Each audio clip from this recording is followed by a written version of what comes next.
Dans cette vidéo, on va apprendre à faire la différence de deux vecteurs, c'est-à-dire à soustraire deux vecteurs. Et pour ça, j'ai besoin de définir d'abord l'opposé d'un vecteur. Alors l'opposé d'un vecteur u, c'est un vecteur qu'on note -u, qui va avoir la même direction et la même norme que le vecteur de départ, que le vecteur u, mais en revanche avec un sens opposé. Donc c'est ce qu'on voit sur le dessin que j'ai réalisé. Vous voyez que les deux vecteurs u et -u ont la même direction, puisque c'est la direction de cette droite, à peu près. En revanche, ils ont également la même norme, c'est-à-dire la même longueur, mais en revanche, ils n'ont pas le même sens. Vous voyez que le vecteur u est dirigé vers la droite et vers le haut, alors que le vecteur -u va vers le bas et vers la gauche. Alors, une conséquence de ça, c'est que si je choisis deux points A et B, comme ceci, par exemple, et que je regarde le vecteur AB, donc le vecteur AB, il va de A vers B, comme ceci. Donc ça, ce vecteur-là, c'est le vecteur AB. Eh bien, il ne faut pas le confondre avec le vecteur BA, évidemment, qui va aller, lui, dans l'autre sens. Je vais le dessiner en rouge. Voilà le vecteur BA.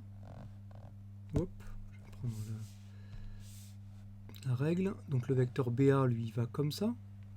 Donc vous voyez que ces deux vecteurs-là sont effectivement opposés. Et ça veut dire exactement que le vecteur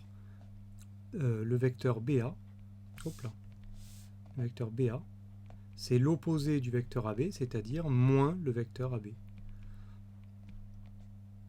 Le vecteur BA et le vecteur AB ont effectivement la même direction, c'est-à-dire celle de la droite AB.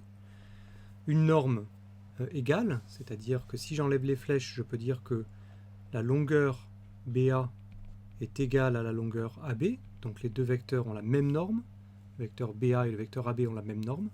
En revanche, ils ont des sens différents. Alors, sur un dessin maintenant, si je veux faire la différence de deux vecteurs, la différence de deux vecteurs, ça va tout simplement être, donc au lieu de faire u moins v, par analogie avec ce qui se passe avec les nombres réels, on va dire que c'est u plus l'opposé de v. Par exemple, lorsque vous apprenez à faire, quand vous êtes en classe de 5e, 3 moins 5, 3 moins 5, ça veut dire 3 plus moins 5. Voilà. Et bien pour les vecteurs, ça va être pareil. Au lieu de dire u moins v, ça va être u plus moins v. Donc si je regarde sur la figure, sur le dessin que je vous ai fourni, vous voyez que j'ai deux vecteurs u et v que je vais repasser en rouge. Donc le vecteur u, c'est le vecteur AC, qui est là. Le vecteur v, c'est le vecteur AB, qui est ici. Donc ça, c'est le vecteur v. Et donc pour obtenir le vecteur u moins v, ce qu'on va faire, c'est le vecteur u plus moins v. Alors là, pour faire ça, je peux réutiliser ce que je connais, par exemple, sur la règle du parallélogramme. Je vais partir du point A, je trace le vecteur u à partir de A, donc ça c'est déjà fait, c'est le vecteur AC. Et puis maintenant, en me remettant à A, je vais placer le vecteur moins v. Donc si je fais ça, j'obtiens un vecteur que j'ai repassé en bleu, qui est le vecteur moins v égale AM. C'est ce vecteur-là. Que dit la règle du parallélogramme?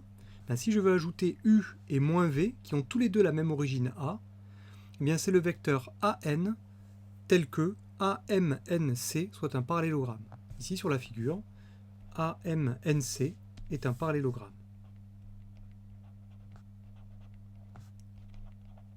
Ce qui me permet de définir la somme de u et de moins v sur cette figure. Très bien, ça c'est une première façon d'obtenir le vecteur u moins v comme étant le vecteur AN qui est dessiné ici. Une autre façon de faire, au lieu d'utiliser la règle du parallélogramme, j'aurais pu tout autant utiliser la relation de Schall. C'est-à-dire je pars de A, je fais le vecteur u, j'arrive au point C, et maintenant je vais faire le vecteur moins v, mais à partir de C. Donc si je le fais à partir de C, bien ça me donne le vecteur Cn, qui est ici, que je vais repasser de C jusqu'à N. Et vous voyez que dans ce cas, si j'utilise la relation de Schall, ça c'est le vecteur moins v, qui est là, bien vous voyez que finalement, pour obtenir le vecteur u moins v, je suis parti de A, je suis allé jusqu'à C, ensuite je suis allé jusqu'à N, donc finalement j'ai fait de A jusqu'à N, c'est bien le vecteur u moins v. Donc soit avec la relation de Schall, soit par la règle du parallélogramme pour la construction. Regardez la figure, le vecteur u moins v, je l'ai fait apparaître également sur le vecteur BC. Alors pourquoi? Ça va être une utilisation de la relation de Schall que je voudrais vous montrer ici. Regardez le vecteur u moins v, on va regarder algébriquement ce que ça signifie.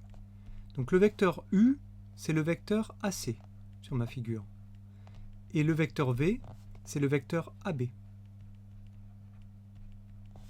Alors, avec ce que j'ai fait comme définition, ça veut dire AC plus le vecteur moins AB. C'est-à-dire plus l'opposé du vecteur AB. Et on a dit que moins AB, c'était pareil du coup que plus BA.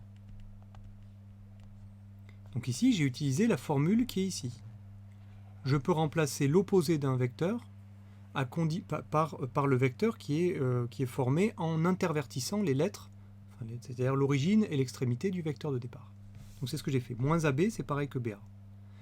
Et maintenant, je peux utiliser une propriété qu'on a déjà vue de l'addition, c'est que quand j'ai deux vecteurs et que j'en fais la somme, je peux faire la somme dans l'ordre que je veux. Autrement dit, AC plus BA, c'est le même que BA plus AC. Donc vous allez me dire à quoi ça sert de faire ça. Eh bien regardez maintenant, j'ai BA et puis AC, j'ai le même point pour l'extrémité de mon premier vecteur et pour l'origine du deuxième. Ça veut dire que je suis allé de B jusqu'à A, je suis reparti de A, je suis allé jusqu'à C. D'après la relation de Schall, c'est égal au vecteur BC. Donc qu'est-ce qu'on a démontré? Regardez, on a démontré que le vecteur U-V est égal au vecteur BC. Et c'est ce qu'on observe sur la figure, le vecteur U-V, il est égal ici au vecteur BC.